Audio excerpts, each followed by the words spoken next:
This video is commentary on online gossip, rumors, and public discussions currently circulating on social media. No statements are presented as facts, and no claims are being verified or confirmed. Yeah, that's she's delivering a spirit amongst young girls. She's introducing. We've had a gangster spirit. The gangster spirit damn near wiped the young black males out. This spirit is fit to do a number on the young black girl. Y'all, this isn't some recycled fame drama. This is the kind of nightmare Hollywood is built to bury before sunrise.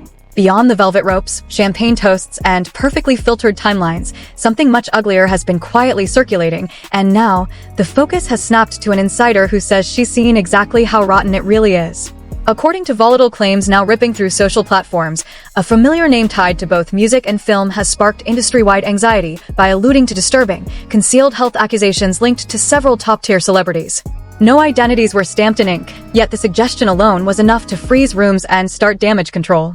Those close to the situation say the accusations outline a dangerously careless underground culture where influence bought silence and protection outweighed responsibility. Closed-door events, high-risk behavior, legal hush money, and an unspoken rule that reputation came first, no matter who was allegedly harmed. When the insider hit go live, there was no polish, no detachment. Her tone cracked between fury and exhaustion. She swore this wasn't about attention or settling scores, but about exposure, reckoning, and what happens when celebrity becomes a shield for reckless choices.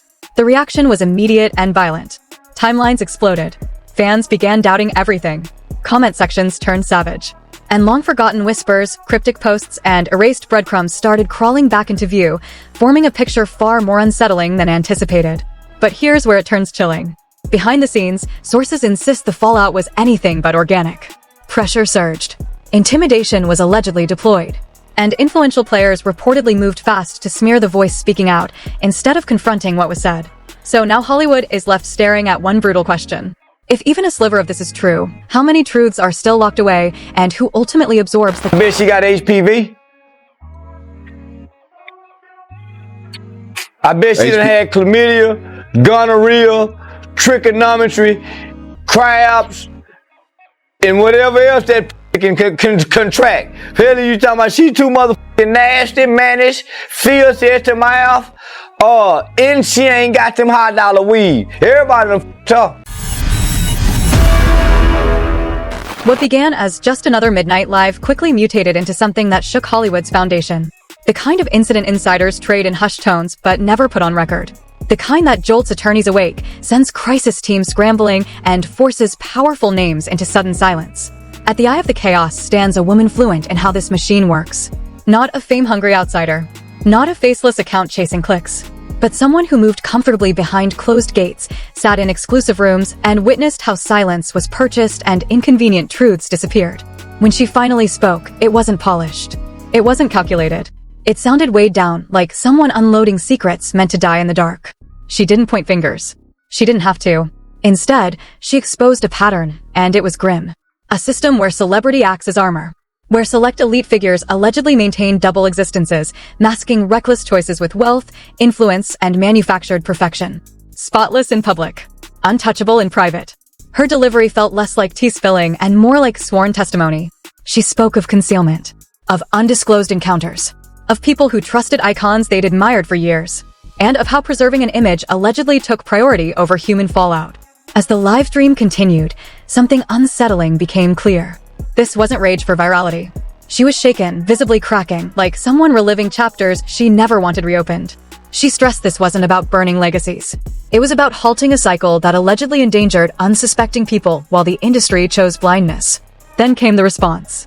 Social media didn't merely react, it combusted. Forgotten blind items resurfaced. Old interviews were dissected. Lyrics took on new meaning. Viewers began stitching together fragments long dismissed as gossip. Comment sections transformed into digital courtrooms, debating blame, complicity, and silence. But the real pressure didn't come from the crowd. According to those nearby, the pushback escalated fast. Alleged calls were placed. Alleged warnings issued.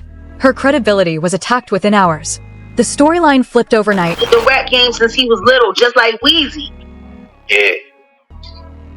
And his booty been ran through quite a bit. They called him S-naked. whoever his big daddy was threw him out ass naked into the hallway. He was walking around in the hallway holding. Has actually appeared on a magazine cover together. Wow. I know exactly what you're talking about. Always able to call other on being a swish. Birds of a feather flock together. The night after the broadcast, the quiet felt heavier than any backlash could have been. No rebuttals, no official responses, no scripted remorse, just a void, and that void spoke volumes. Off camera, sources describe a machine jolting into action. Not to explain what happened, but to minimize fallout. Private meetings were allegedly convened away from lenses. Conversations took place that left no paper trail. Dormant alliances were quietly reactivated. Because when influence feels exposed, it doesn't shout, it reorganizes in the shadows. The woman at the heart of the chaos didn't vanish, despite expectations. Instead, she appeared visibly rattled. Her updates shortened. Her energy dulled. What once sounded resolute now felt exhausted. Those close to her say the weight of what she'd set in motion began to carve itself into her expression. This wasn't just a battle with public opinion. It was a war with solitude. Calls went unanswered. Familiar voices went silent. Industry acquaintances allegedly pulled back overnight. Invitations evaporated. Access quietly revoked. No dramatic rejection, just an eerie erasure, as if she'd never been there at all. What unsettled viewers most was watching her unravel emotionally. The focus drifted from exposure to disappointment. Not remorse for speaking, but heartbreak over believing honesty would bring justice. She described an ecosystem where silence holds value, where obedience earns safety and truth invites punishment, where those who disrupt the code are isolated as cautionary tales. As days stretched on, digital narratives shifted. Shadow accounts pushed alternate versions. Old footage resurfaced without context. Her integrity was dissected. Her intentions questioned. The message was unmistakable. If the accusations can't be wiped out, the voice behind them must be. Yet something else was unfolding in parallel. Patterns began emerging. Songs that once felt triumphant now carried menace. Archived interviews resurfaced with chilling undertones. Blind items long dismissed as exaggerations suddenly lined up too precisely to ignore. Names weren't required, behavior was recognizable. And that recognition rattled those who had spent years curating perfection. She hinted that the public was only seeing fragments. That evidence existed. That conversations were archived. That messages were preserved not out of spite, but necessity. She spoke like someone who'd learned too late that faith in this world is a liability. Her mental state visibly declined. She admitted fear. She admitted hypervigilance. She admitted sleeping with the lights on. Because when powerful interests feel boxed in, intimidation isn't always theatrical. Sometimes it's quiet. Sometimes it's being watched. Sometimes it's understanding too much while not knowing who's still on your side. Then came the statement that altered everything. She suggested the timing wasn't random, it was defensive. That murmurs had already started behind closed doors. That blame was being rerouted carefully, deliberately. And that she refused to be the sacrificial offering for a system sustained by denial. That single implication reframed the entire narrative. This was no longer about revelation. It was about self-preservation. Public sentiment split. Some called it courage. Others called it carelessness. But nearly everyone felt uneasy, because the story was too layered to dismiss and too opaque to verify. Industry figures began leaking half-acknowledgements without substance. It's complicated. There's history. People don't grasp how deep this runs. None denied the environment, only the details. And that hesitation spoke loudly. As tension mounted, her tone shifted once more. This time, it wasn't rage. It was acceptance. She talked about aftermath. About understanding that once certain thresholds are crossed, normalcy never returns. That careers don't always implode, sometimes they decay quietly. She predicted she'd be labeled unstable, over-emotional, malicious. That those narratives were easier to circulate than accountability. And right on cue, they began spreading. But the most disturbing suggestion came last. She implied that her disclosures barely scratched the surface. That the real threat wasn't individual misconduct, it was systemic shielding. That entire roles existed solely to erase messes before they ever reached daylight. And that some things never resurface. Before ending her final appearance, she hesitated. Longer than usual. As if calculating the price of one more word. Her eyes looked worn. Not dramatic. Not staged. Just depleted. She said there are stories that ruin images and stories that ruin lives. And the difference lies in who seizes control of the narrative first. Then she went silent. No posts. No clarifications. No reassurance. Speculation surged. Was she advised to stop? Was she intimidated? Was something being negotiated? Or was she simply overwhelmed by what happens when truth collides with influence? Meanwhile, the industry stayed mute, A quiet that felt choreographed. No outrage. No legal threats. No denials. Just distance. And that distance felt like an indictment. Because innocence, when unquestionable, tends to speak up. The final detail emerged discreetly from someone claiming proximity to the situation. They alleged the next chapter wouldn't play out online, but through avenues far less visible and far more volatile. Not press tours, not streams, not statements. Documentation. And if those documents ever surface, this won't be remembered as one person breaking silence. It will become a reckoning of who knew, how long they knew, and why silence was chosen anyway. The screen didn't fade out. It simply fell still. Bisexual, they do weird things in their house, and young men have left their house screaming to get away from them in their mentorship. Meek Mills, Bashir Gray, left that house screaming. August, the only one that stayed, and I guess he was really sick. He needed The quiet didn't last. It never does. When someone disappears at the center of a storm like this, silence becomes a language of its own.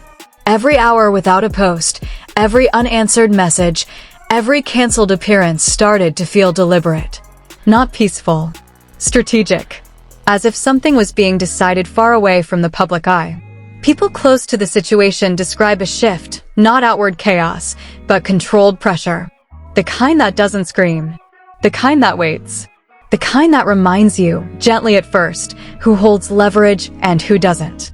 What unsettled observers most was how quickly the narrative machine adapted. Entertainment blogs stopped asking questions and started using softer language. Commentators pivoted from concern to speculation about mental strain. Old interviews were reframed. The focus quietly moved away from what was said and toward who said it. That shift wasn't accidental. According to industry insiders, crisis containment doesn't start with denial. It starts with reframing. You don't erase the story, you dilute it. You introduce doubt. You turn certainty into confusion. And slowly, the audience begins to argue with itself. That's exactly what happened. Online debates turned vicious. Support fractured. The same people who once praised courage now question timing, motives, stability. It became easier to judge the speaker than to confront the implications of the claims. Behind closed doors, something else was unfolding. Those familiar with how power operates say documentation was quietly reviewed. Messages. Old agreements. Conversations never meant to be public. Not to release them, but to assess damage. To see who might be exposed if the silence broke again. Because this was never just about one voice. It was about what that voice could unlock. The woman at the center of it all reportedly withdrew from public spaces entirely. Not as an act of surrender, but of calculation. Those close to her described someone emotionally exhausted, but disturbingly clear-eyed. Someone who understood that the next move couldn't be impulsive. She knew attention had a shelf life. She knew outrage fades. She knew timing is everything. And that knowledge terrified the wrong people. Rumors began circulating that intermediaries had reached out. Not with threats, with options. Silence, distance, resolution. The kind of conversations that don't happen unless something real is at stake. At the same time, others claim warnings were delivered quietly. Not dramatic. Not cinematic. Just enough to remind someone of consequences without spelling them out. Because in certain circles, consequences don't need explanation. What shook the public wasn't what was confirmed, it was what wasn't denied. No firm rebuttals emerged. No legal challenges appeared. Just vague statements about misinformation, taken out of context, unfair speculation. Words chosen carefully to avoid specifics. And avoidance, in moments like this, speaks volumes. Then came the leak. Not a screenshot. Not a recording. A description. Someone claiming proximity described material that allegedly exists, not sensational, not shocking in isolation, but cumulative. Patterns over time. Behaviors normalized. Concerns dismissed. Silence enforced. The kind of material that doesn't go viral instantly, but changes conversations permanently. The tone of the discussion shifted again. This was no longer about belief. It was about possibility. And possibility made people nervous. The woman reappeared briefly, not live, not speaking freely. A controlled message. Short. Measured. Almost legal in tone. She didn't accuse. She didn't clarify. She simply stated that truth doesn't expire and silence doesn't erase harm. It felt less like a statement and more like a marker. A line drawn quietly. Speculation exploded all over again. Some interpreted it as retreat. Others saw warning. Those who understand how these situations unfold recognized it for what it likely was: positioning. Because in this world, the loudest voice rarely wins. The most patient one does. Meanwhile, the industry returned to business as usual on the surface. New releases, new headlines, new distractions. But underneath, unease lingered. People watched their words more carefully. Associations shifted. Invitations were reconsidered. Silence had altered behavior. And that may have been the point all along. The final development didn't come from the woman herself. It came from an unexpected place. An individual, anonymous and unaffiliated, hinted that processes had begun, not public, not performative. Quiet reviews, private examinations, internal conversations that never reach headlines unless something goes wrong. No confirmation followed. No denial came either. Just the suggestion that this story had moved beyond entertainment, that it now existed in rooms without cameras. What haunts this moment isn't outrage or scandal. It's uncertainty. Because if the claims were empty, they would have been crushed quickly. If they were harmless, they would have been mocked openly. Instead, they were absorbed, redirected, and buried under politeness. And politeness is often how systems protect themselves. The woman has not returned to explain. The industry has not returned to deny. The audience has been left to sit with discomfort.